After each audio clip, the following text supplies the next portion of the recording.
एक golden opportunity है। अब डिस्कार्ड रिटर्न की कुछ खास बातें हैं जो आप सब लोगों को जाननी चाहिए। तो लोन लेने वालों के लिए डिस्कार्ड रिटर्न का बहुत बड़ा बेनिफिट है, वो समझिए कि कैसे। दूसरा बेनिफिट ये है कि डिस्कार्ड रिटर्न आपको इनकम टैक्स नोटिस से भी बचा सकती है। अब लास्ट में एफएक्यू लेते हैं। इनकम टैक्स डिपार्टमेंट ने 12 लाख टैक्स पेयर के लिए खुशखबरी दी है। ये 12 लाख की फिगर मैं क्यों बोल रहा हूँ आगे बताऊंगा। और ये खुशखबरी उन सब लोगों के लिए भी है जो आईटीआर तो फाइल करते हैं लेकिन उसे वेरीफाई करना भूल जाते हैं, रीजन चाहे कुछ भी हो।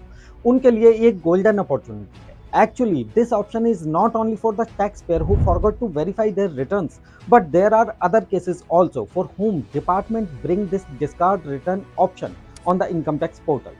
अब आपके मन में हलचल होगी कि डिस्कार्ड रिटर्न ऑप्शन क्या है, पोर्टल पर कहाँ है ये ऑप्शन, डिस्कार्ड रिटर्न किसे फाइल करनी है और किसे फाइल नहीं करनी है, कौन सी रिटर्न है, इसके फायदे क्या है। इन सब बातों के जवाब आज की वीडियो में हम लोग जानेंगे और वीडियो के लास्ट में एफएक्यू भी करेंगे। अब वीडियो को शुरू करते हैं। आगे बढ़ने से पहले मेरे चैनल को सब्सक्राइब करना ना भूलें। सबसे पहले तो मैं आपको ये बता दूं कि डिस्कार्ड रिटर्न ऑप्शन का फायदा अराउंड 12 लाख टैक्स पेयर्स को क्यों मिलने वाला है।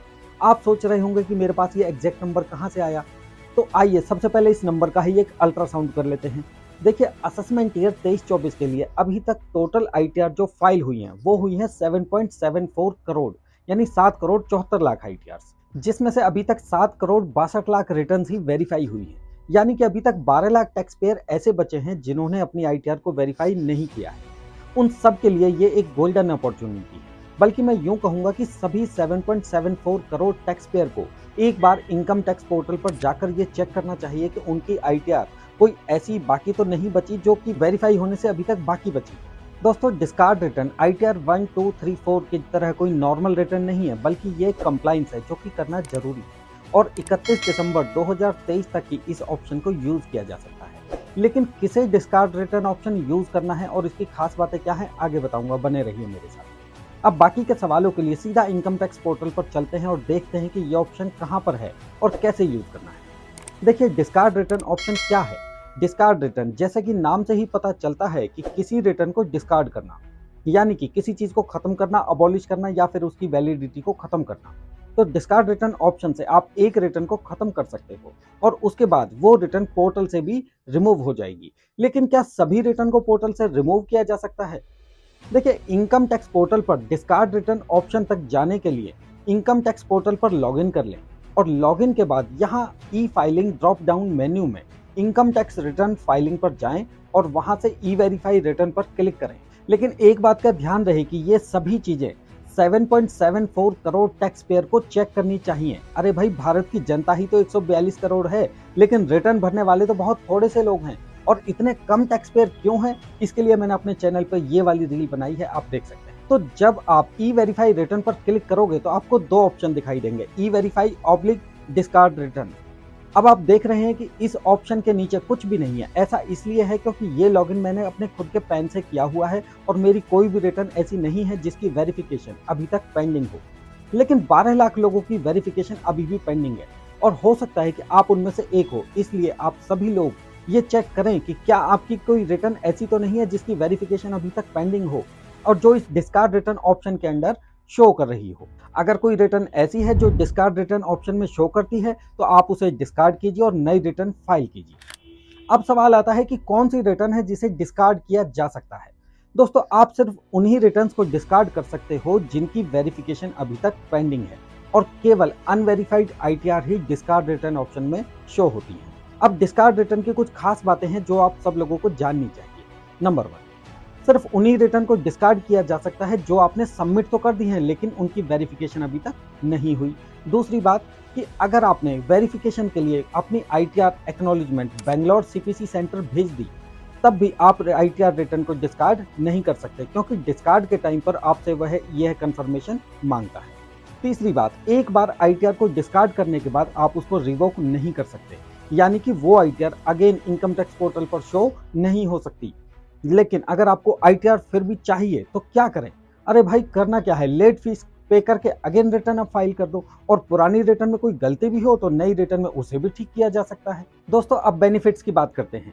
दोस्तों, लोन लेने वालों के लिए डिस्कार्ड रिटर्न का बहुत बड़ा बेनिफिट है, वो समझिए कि कैसे। जो लोग लोन लेना चाहते हैं उन लोगों के लिए सही और ज्यादा इनकम की आईटीआर होना बेनिफिशियल है। अब जिन लोगों ने पहले टैक्स बचाने के लिए या गलती से कम इनकम के साथ अपनी रिटर्न फाइल कर दी थी, लेकिन लोन की प्लानिंग बाद में बनी, तो ऐसे लोग अपनी पहली आईटीआर को डिस्कार्ड करके सही इनकम शो करके अपनी सही आईटीआर फाइल कर सकते हैं। पुरानी रिटर्न भी इनकम टैक्स पोर्टल से हट जाएगी। लोन लेने वाले सही तरीके से अपना काम भी करा सकते हैं। दूसरा बेनिफिट यह है कि डिस्कार्ड रिटर्न आपको इनकम टैक्स नोटिस से भी बचा सकती है। क्या है कि डिस्कार्ड रिटर्न में आप अपना name, address, income, TDS, property और शेयर की सेल परचेज या इसके अलावा और भी कुछ डाटा को आसानी से आप चेंज कर सकते हो और करेक्शन भी कर सकते हो, ये आपको मालूम है। लेकिन अगर पहली रिटर्न में आपसे कोई ऐसी गलती हो गई हो जो आपके एआईएस या टीआईएस से मैच ना करती हो, तो आपको इनकम टैक्स का नोटिस आना पक्का है, ध्यान रखिए। लेकिन समय रहते अगर आपने डिस्कार्ड रिटर्न ऑप्शन के थ्रू अपनी गलतियों की करेक्शन कर ली तो आप नोटिस से बच जाओ। मैंने बार बार इस वीडियो के अंदर बोला है 7.75 करोड़ टैक्स पेयर अपनी रिटर्न चेक करें। इसमें डीप मीनिंग है, आप समझिए, सब कुछ मैं स्क्रीन पे नहीं बोल सकता। अब लास्ट में एफएक्यू लेते हैं। एफएक्यू यानी ऐसे सवाल जो जनरली लोगों के माइंड में आते हैं। पहला सवाल, मैंने अपनी रिटर्न 31 जुलाई से पहले फाइल कर दी थी लेकिन वेरीफाई नहीं करा पाया, तो क्या मैं उस रिटर्न को डिस्कार्ड कर सकता हूँ? The answer is yes.